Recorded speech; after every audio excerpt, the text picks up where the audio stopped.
ইসলামী চিন্তাবিদ, উদীয়মান তরুণ বক্তা, বলিষ্ঠ কণ্ঠস্বর অধিকারী, সুমিষ্ট ভাষী, বাবলাতলা জামে মসজিদ, খালিশপুর, মহেশপুর, ঝিনাইদহ সম্মানিত খতিব জনাব মুহতারাম হাফিজ মাওলানা খন্দকার আব্দুল্লাহ আল মামুন, আল্লাহ সুবহানাহু ওয়া তাআলা ভাইয়ের কণ্ঠকে, যোগ্যতাকে, ইলমকে আল্লাহ আরো অগণিত গুণে বাড়িয়ে দিয়ে গোটা বিশ্বের, গোটা দুনিয়ার, গোটা পৃথিবীর কোরআন নিয়ে খেদমত করবার তৌফিক দান করুন।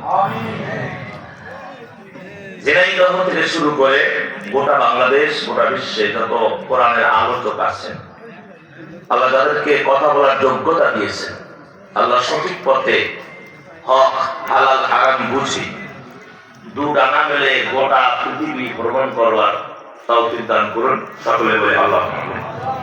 উপস্থিত আছেন আমার মাথার তাজ হযরত উলামায়ে কেরাম, মাথার তাজ মুরব্বী একরাম, প্রাণের যুবক ভাইয়েরা, কলিজার টুকরা, অতি আদরের দরদের সোনামণি, জাদুমণি, নয়নের মণি, বুকের ধন, হীরার টুকরা, বিছানার মায়া, স্ত্রীর মায়া, সন্তানের মায়া, এক কথায় আরাম আয়েশের মায়া সব ত্যাগ করে জান্নাতের বাগানে জান্নাতি মেহমান হিসাবে আল্লাহ যে বসবার, কিছু বলবার, শুনবার সর্বদিক দিয়ে তৌফিক দান করলেন। এজন্য ওই মনিবের দরবারে শুকরিয়া আদায় করি। সকলে বলে নেই আলহামদুলিল্লাহ। প্রশংসা আপনাকে করাই লাগবে, বাধ্যতামূলক। পরীক্ষায় পাশ করতে গেলে ইংরেজি, অঙ্ক, আরবি যে কমন সাবজেক্ট গুলো আছে এগুলো পরীক্ষায় পাশ করাই নাই। আল্লাহ বলে, বান্দা বিল নেওয়ার দরকার নাই, তুই আমার শুকরিয়া আদায় কর, তাতে আমি আল্লাহ।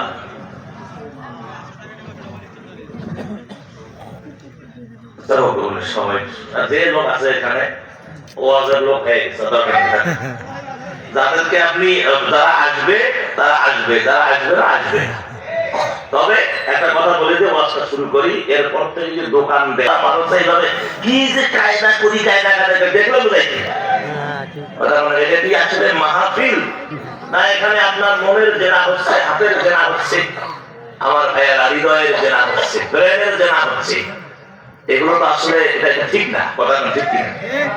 বিধায় এরপরে যদি কোথাও প্রোগ্রাম করেন, পোস্টারে লিখে দিবেন, হ্যান্ডবিলে লিখে দিবেন, ন্যূনতম 1000 টাকা কমিটির ফান্ডে জমা দিয়ে, মাহফিল কমিটির ফান্ডে জমা দিয়ে আপনি দোকান দেন। তারপর দেখা যায় কতজনের দোকান দিতে পারে। আমার সম্মানিত ভাইয়েরা, প্রশংসা কার? আল্লাহ। শুধু এটাই না, আপনার যে কিডনিটা আছে, আল্লাহু আকবার কোন, এই কিডনি প্রতি 24 ঘন্টায়, প্রত্যেক 24 ঘন্টায় 15 লিটার, 1500 লিটার রক্ত শোধন করে। সুবহানাল্লাহ। আর জোরে বলেন সুবহানাল্লাহ। আর পাকস্থলী 2 লিটার অ্যাসিড তৈরি করে, পাকস্থলী। তারপরে চোখ 23,040 বার পলক ফেলে, এই যে পলক 23,000 বার, 24 বার, 23,040 বার পলক ফেলে। হৃৎপিণ্ড 1 লক্ষ বার স্পন্দিত হয়। কত? 1 লক্ষ বার। আর ফুসফুস 23,000 বার, 23,000 বার নিঃশ্বাস নেয় ফুসফুস। তাহলে আপনি আপনার ধান্দায় থাকেন, আর আল্লাহর সৃষ্টি এই পার্টস গুলো ওরা বসে থাকে না। আপনাকে সুস্থ রাখার জন্য ওরা ওদের কাজ চালিয়ে যাচ্ছে, মরণ পর্যন্ত এই কাজ চালিয়ে যাবে। তাহলে আমার ভাইয়েরা, প্রশংসা হবে কার? আল্লাহ। সকলে হৃদয় দিয়ে, হৃদয়ের গহীন দিয়ে সকলে বলি আলহামদুলিল্লাহ। দরুদ আর সালাম নবীজির কদমে, হৃদয়ের সমস্ত আবেগ ভালোবাসা উজাড় করে দিয়ে সকলে বলছি সাল্লাল্লাহু আলাইহি ওয়াসাল্লাম। আর একটু জোরে বলি সাল্লাল্লাহু আলাইহি ওয়াসাল্লাম।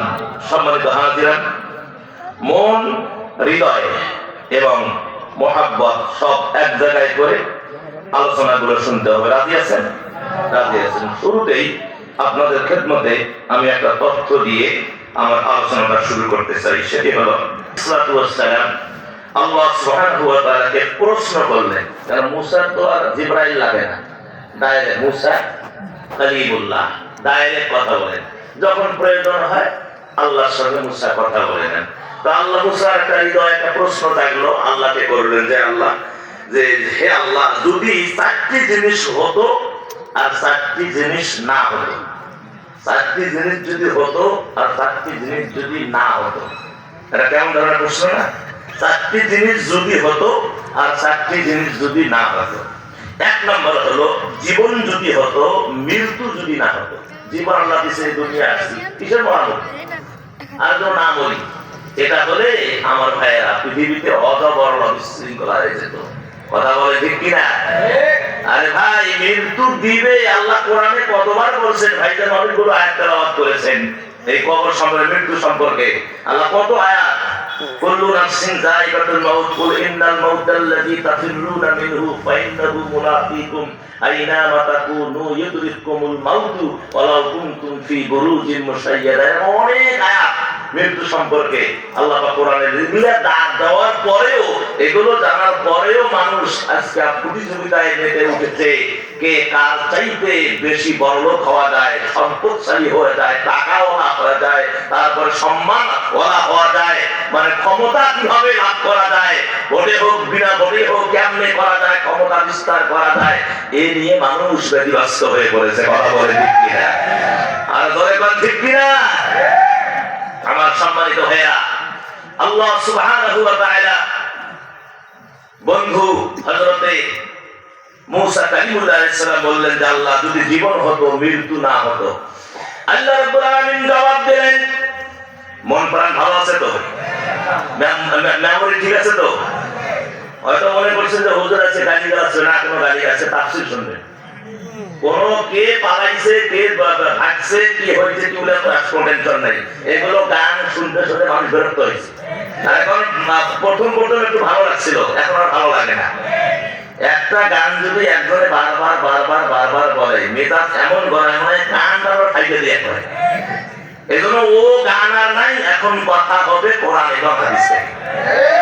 কথা বলেন আমার সম্মানিত ভাইজান, আল্লাহ নবী মুসা কালিমুল্লাহ এই কথার জবাবে আল্লাহ কি বললেন শোনেন। আল্লাহ রাব্বুল আলামিন বললেন, হে মুসা, যদি মৃত্যু না হতো, মৃত্যু যদি না দিতাম, তাহলে বান্দার সাথে আমার সাক্ষাৎ হতো না। মৃত্যু না দিলে বান্দার সাথে আমার সাক্ষাৎ হবে না। কেননা দুনিয়ার জমিনে বান্দার সাথে পৃথিবীর কোন চোখ আমি আল্লাহর দেখতে পাবে না। বান্দার সাথে আমার সাক্ষাৎ এই পৃথিবীতে হবে না। কোথায় হবে? কিয়ামতের ময়দানে। অনেকে বলে থাকে যে আল্লাহকে, অনেক বিশ্বাসীরা বলে যে আল্লাহকে 82 বার দেখছে, 52 বার দেখছে, 32 বার দেখছে। নাউজুবিল্লাহ। কেন?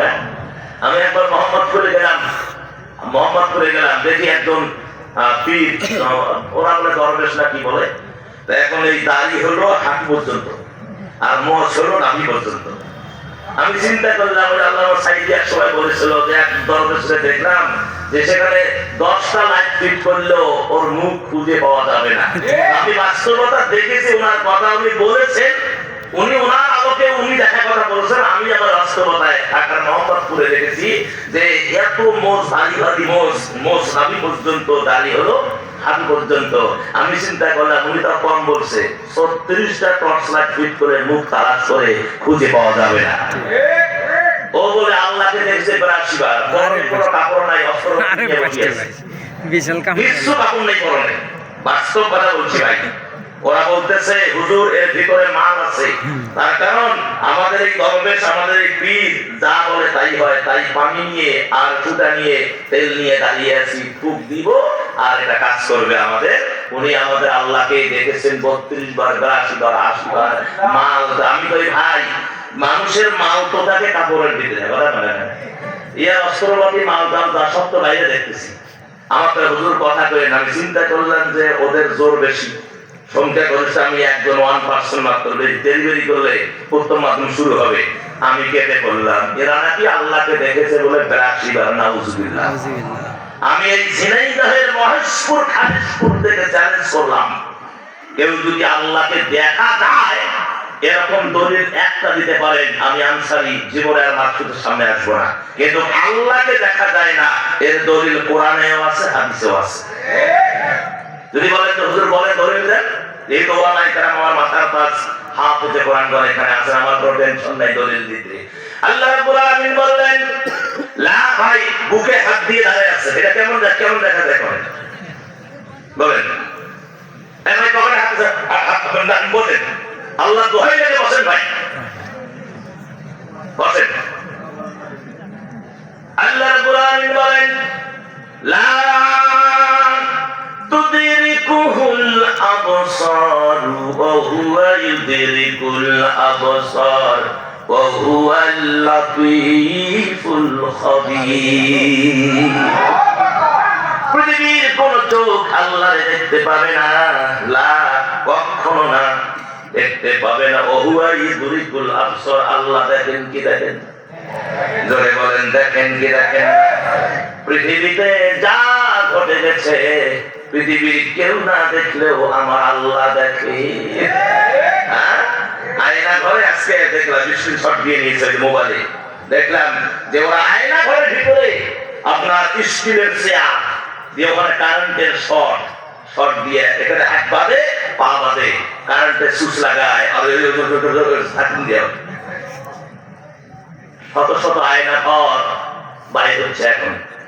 আমার ভাইরা, যে যেমন করবে তার ফল সে পাবে, কথা বলে।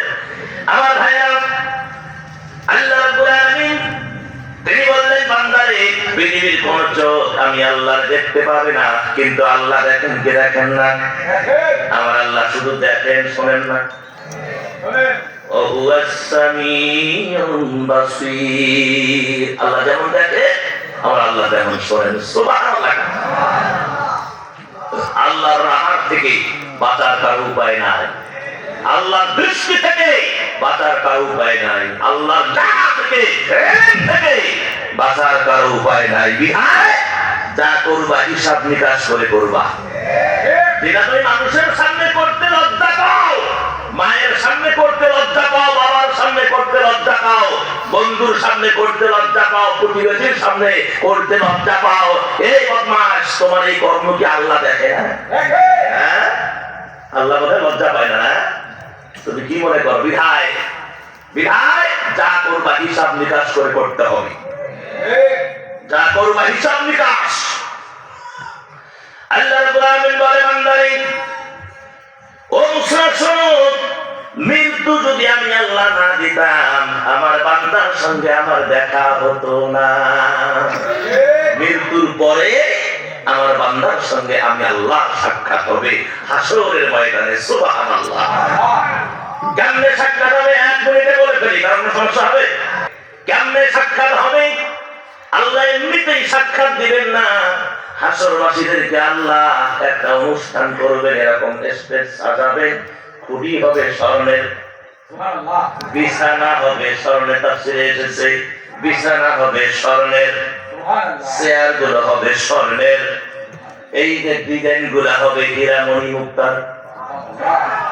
আমার ভাইয়েরা, তিনটা চেয়ার থাকবে, এই সাইডে থাকবে একটা চেয়ার, মাঝে একটা চেয়ার, আর ডানে বামে, অর্থাৎ ডানে একটা বামে একটা মাঝে একটা।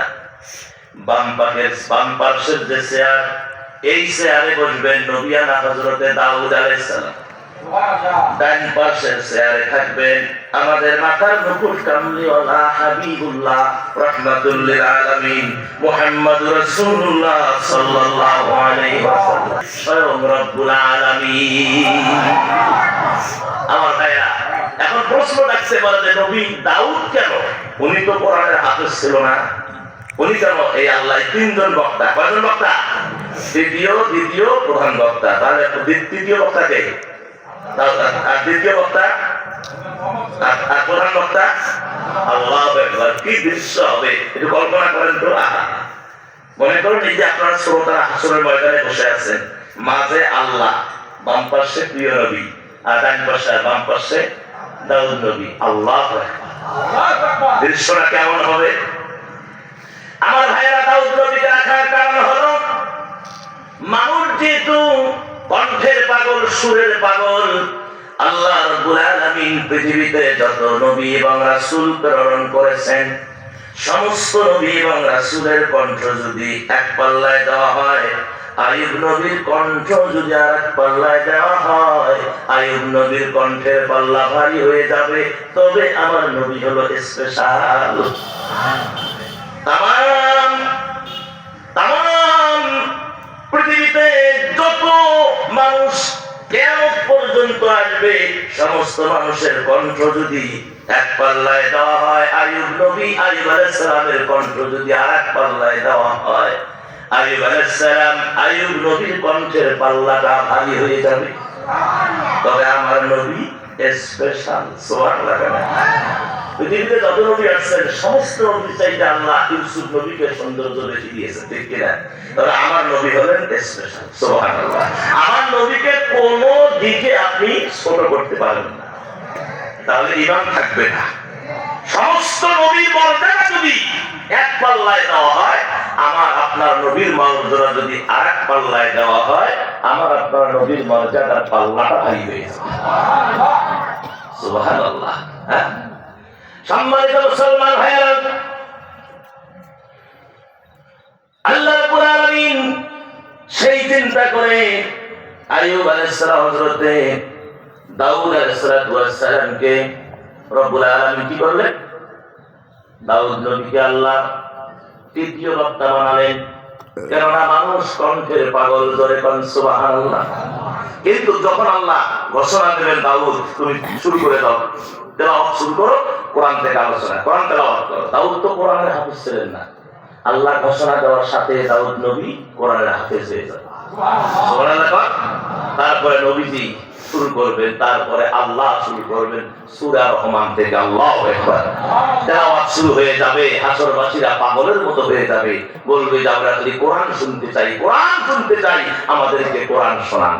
আমার মুসলমান ভাইয়েরা, এভাবেই আল্লাহ কিয়ামতের ময়দানে দেখা দেবেন। তো মুসার যে প্রশ্ন যে আল্লাহ যদি জীবিত জীবন দিছ, মৃত্যু যদি না হতো, আল্লাহ বলল মৃত্যু না দিলে আমার বান্দার সঙ্গে দেখা হতো না।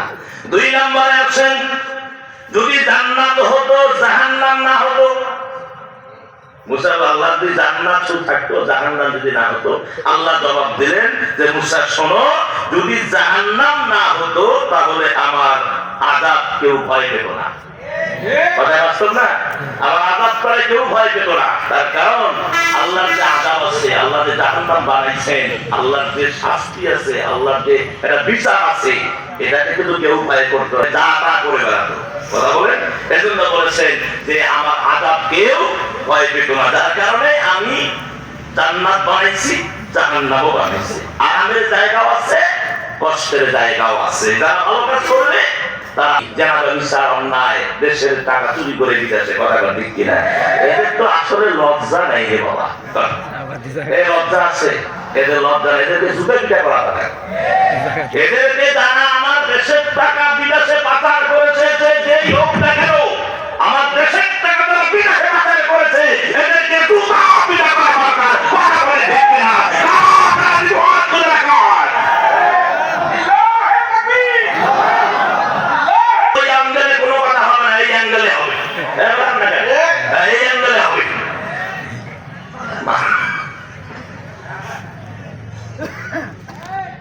তাহলে জান্নাত আল্লাহ বানাইছেন আর জাহান্নাম আল্লাহ মুসাকে বললেন জাহান্নাম যদি না বানাইতাম তাহলে মানুষ আমার আযাবকে ভয় করত। 3 নম্বরে যদি ধনী হতো, গরিব হতো না। সবাই ধনী, গরিব নাই। আমার আল্লাহ বললেন হে মুসা, যদি গরিব না হতো তাহলে আমি আল্লাহ কেউ শুকরিয়া সেই তোমার ওই মজুরির মধ্যে, ওই রডের ভিতরে অন্যায়ের টাকা আছে। তুমি চিন্তা করে, আমার এই কথাটা চিন্তা করে বাড়িতে ঘুমায় চিন্তা করে দেখবা যে এই রডের টাকা কই পাইছো, এই সেমেন্টের টাকা থেকে ম্যানেজ হয়েছে, এই বালুর টাকা, ইটের টাকা থেকে, মজুরি করতে হয়েছে। অত সস্তা না। আমাইয়া আমাল মিসকাল যাররাতিন খাইরান ইয়ারা ওয়া মাইয়া আমাল মিসকাল যাররাতিন শাররান ইয়ারা। এটা যদি সত্য হয়, যারা পরিমাণ কম বেশি, ভালো হোক আর মন্দ হোক, আল্লাহ ছাড়বে না।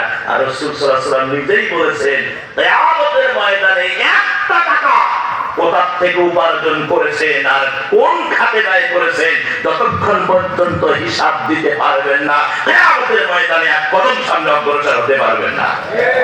কত সস্তা নয়, টুকটাক সেজদা দিবে আর বলে জান্নাতে চলে যাবে।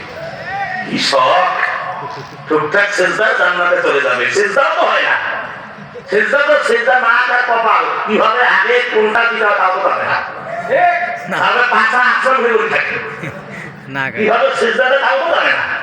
সূরাতে ভুল, কিরাতে ভুল, দোয়া করুন, আপনি যদি এক এক করে দোয়া করুন বলেন তো, একটা পায়জামার অবস্থা খারাপ হয়ে যাবে। কথা বলেন না কেন? হ্যাঁ আমার ভাইয়েরা, শুধু ইবাদত হলে হবে না, হালাল হারাম বুঝতে হবে। আপনি কোরআনের কিছু মানবেন আর কিছু মানবেন না, তা হবে না। আপনাকে মানলে ফুল্লি আফাতুমিনুনা বিবাদিল কিতাবি ওয়া তাকফুরুনা বিবাদ। আপনি কিতাবের কিছু মানবেন আর কিছু মানবেন না, তা হবে না। মানলে কোরআন মানতে হবে। নামাজ যেমন পড়ে ফরজ, রোজা যেমন ফরজ, কথা বলেন, যাকাত যেমন ফরজ, হজ যেমন ফরজ, কালেমা যেমন ফরজ, অন্যায়ের বিরুদ্ধে কথা বলাও ফরজ। এটা নফল এবং সুন্নত নয়, মুস্তাহাব না। এটা কি? এই জায়গায় আয়াতটা আমি একটু বলে দিয়ে আবার ব্যাক করতেছি। আমার ভাইয়েরা, এখানে আল্লাহ স্পষ্ট করে বললেন, কি বললেন?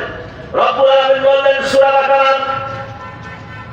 বাকারার ভিতরে আল্লাহ রব্বুল আলামিন স্পষ্ট করে জাতিকে জানায়া দিলেন, ও পৃথিবীর মানুষ, 216 নাম্বার আয়াত, 200 নাম্বার আয়াত, 216 নাম্বার আয়াতের মধ্যে আল্লাহ পাক বললেন কি, কুতিবা আলাইকুমুস সিয়াম, কুতিবা আলাইকুমুল কিতাল। যেমন আছে যাতে কুতিবা আলাইকুমুস সিয়াম কামা কুতিবা আলাল লাযিনা মিন ক্বাবলিকুম, তোমাদের উপর রমজানের রোজাকে ফরজ করা হয়েছে। আল্লাহ এখানে বললেন কুতিবা আলাইকুমুল কিতাল, তোমাদের উপর আন্দোলনকে, জিহাদ করাকে, অন্যায়ের বিরুদ্ধে কথা বলাকে, প্রতিরোধ করে তোলাকে, প্রয়োজনে জীবন দেওয়াকে আমি আল্লাহ ফরজ করে দিয়েছি। সুবহানাল্লাহ। হ্যাঁ, যারা বলেন যে টুকটাক সেজদা দিয়ে জান্নাতে যাব, আশা নাই।